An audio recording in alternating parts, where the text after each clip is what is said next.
नमस्कार, मी पुण्यावरून संगीता तिवारी। सैफ अलीवर हल्ला झाला। एक सिने कलाकार आपल्या घरात होता, त्याच्या घरात घुसून त्याच्यावर अगदी पार 6 वार करण्यात आले।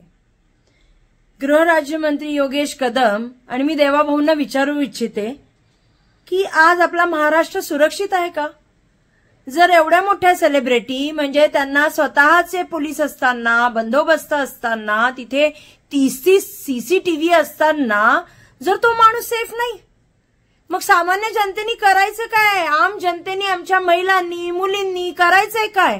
गेले कित्येक दिवस पुणे महाराष्ट्रात कोयता गँग, त्याच्यानंतर आता पाहिलं तर बीडची घटना, ज्या हिशोबानी हिंसा वाढतीये, क्राईम वाढतंय, क्राईम रेट एकदम अभिरेट गेलाय, तर योगेश कदमजी, माननीय गृहराज्यमंत्री, तुम्ही काय बोलताय? अहो, जेव्हा ताजवर हल्ला झाला होता तेव्हा आर.आर. आबांचं एकच वाक्य होतं, त्या वाक्यावर मीडियानी त्यांना इतका त्रास दिला की शेवटी आर.आर. आबांनी राजीनामा दिला हो। आणि तुम्ही खुलेआम काही बोलताय? विरोधक आरोप करतायत, हे करतायत, ते करतायत। आरोप नाही करत, जे झाले ते बोलतायत। हे बघा, हिंसा ही हिंसा आहे, क्राईम हा क्राईम आहे। कुणाच्याही काळामध्ये कोणत्याही वेळेस जो क्राईम झाला तो गुन्हाच आहे ना। त्याला कोणत्याही धर्माचा रंग येत नाही, त्याला दुसरा कोणताही अँगल तुम्ही देऊच शकत नाही। मग अशा वेळेस तुम्ही कबूल करा ना की तुम्ही कमी पडताय, तुम्ही सुरक्षा द्यायला कमी पडतायत। पोलिसांवर खापर फोडायची गरज नाही। आज पोलीस यंत्रणा आपलं काम करताय पण दबावाखाली काम करताय, मीडिया काम करताय पण दबावाखाली काम करताय। का नाही मीडिया विचारत आहे देवाभाऊंना आणि योगेश कदमांना की हे चाललंय काय आपल्या महाराष्ट्रामध्ये? महाराष्ट्राचा यूपी बिहार कोण करते हा विचारा ना प्रश्न। माझ्या मते आता थोड्या दिवसांनी आपण यूपी आणि बिहारलाही मागे सोडून टाकू बर का। योगेश कदमजी, ज्या हिशोबाने तुम्ही अगदी निर्लज्जपणे इंटरव्ह्यू देताय, अहो त्या खोलीमध्ये त्याचा छोटा मुलगा होता।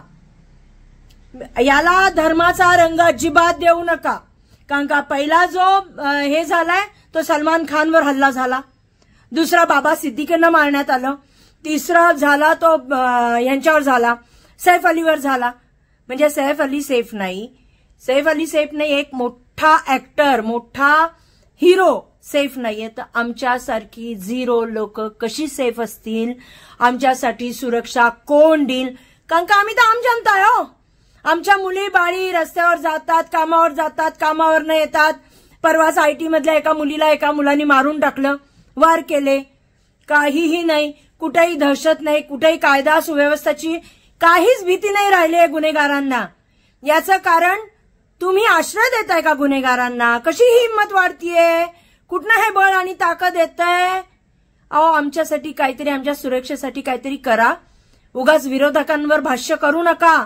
सुरक्षेसाठी काय करताय ते बोला, कारण का आज तुम्ही पोलिसांना, मीडियाला दाबून ठेवलेलं आहे।